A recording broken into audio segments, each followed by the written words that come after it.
भजन संहिता 40:17 में लिखा है, मैं तो दीन और दरिद्र हूँ तो भी प्रभु मेरी चिंता करता है। तू मेरा सहायक और छुड़ाने वाला है। हे मेरे परमेश्वर, विलंब ना कर।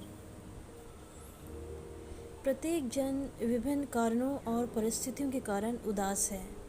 बहुत से आत्महत्या जैसे काम को करने का विचार करते हैं। क्योंकि कोई भी गरीबों और ज़रूरतमंदों की सहायता के लिए आगे नहीं आता है। पर हमारा परमेश्वर जो प्रेम और दया से भरपूर है, जब वे उसको पुकारते हैं तब वह हमेशा उनकी मदद के लिए आता है। इसीलिए प्रभु यीशु ने इस दुनिया में आकर अपनी जान क्रूस पर दी। उसने शैतान को हराने के लिए और हमें हमारे पापों, अभिशापों और हर प्रकार के बंधनों से आज़ाद कराने के लिए क्रूस की मृत्यु सही। इसलिए चिंता ना करें। जब आप दुख और दर्द में हो तब ऊपर परमेश्वर की ओर देखकर प्रार्थना कीजिए। हाँ, वह निश्चित रूप से आपके खेदित मन को आराम देगा। एक बार एक विधवा जिसके पति की मृत्यु हो गई थी, सभी अंत्येष्टि को समाप्त कर चुकी थी। इसके बाद जब उसके सारे रिश्तेदार उसे छोड़कर चले गए तब उसे अपने घर में अकेलापन और निराशा का एहसास होने लगा और वह ज़ोर ज़ोर से रोकर अपने असुरक्षित भविष्य को लेकर विलाप करने लगी। अगले ही क्षण वह अपने कमरे में गई और अपने हृदय को परमेश्वर के चरणों में उंडेल दिया और परमेश्वर को उसके आंसू देखकर उस पर दया आ गई। वह परमेश्वर की करुणा से भर गई और उसने आत्मविश्वास और बल को पाना शुरू कर दिया। उसी क्षण से वह ये जान गई कि परमेश्वर ही उसके और बच्चों के भविष्य की देखभाल करेगा।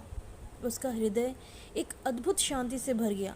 दिन बीतते गए और परमेश्वर ने उसके बच्चों को आज्ञाकारी, मदद और परिश्रम करने वाला हृदय दिया। तब यह स्त्री सच्ची प्रार्थनाओं के साथ जो कुछ भी करती थी, परमेश्वर का हाथ उस पर बना रहता था। परमेश्वर ने उसके परिवार की अच्छी देखभाल की और उसके बच्चों को ठीक प्रकार से पढ़ाई करने में सहायता की और अच्छा रोज़गार मिलने में मदद की और उस माँ को अपने बच्चों के कारण गर्व के लिए मदद की और परमेश्वर ने अन्य बहुत सी आशीषें उनको दी। दोस्तों, आप भी इस विधवा की तरह अपनी सारी चिंताओं और बोझ को परमेश्वर के चरणों में रख दीजिए। अपना बोझ प्रभु पर डाल दें, वह आपको संभालेगा। वह उस घोर व्यथा को जो उसने क्रूस पर सही याद करेगा और खुशी खुशी आपके सारे कष्टों, संघर्षों और दुखों को हर लेगा। आइए प्रार्थना करें।